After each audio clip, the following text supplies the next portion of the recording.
স্বাগতম আমার চ্যানেল খান মনিরুজ্জামান। অনুগ্রহ করে সাবস্ক্রাইব করুন। হালাল কর্মে কখনো লজ্জা করতে নেই, হোক সেটা রাজমিস্ত্রি কিংবা বাদাম বিক্রি।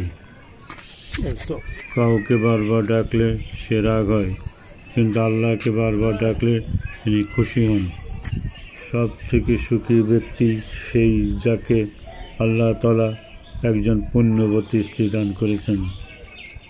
প্রতি মিনিটে কত মানুষ মারা যায়, কিন্তু শুকরিয়া যে আল্লাহ আমাকে আপনাকে সুস্থ রেখেছেন, বলেন আলহামদুলিল্লাহ।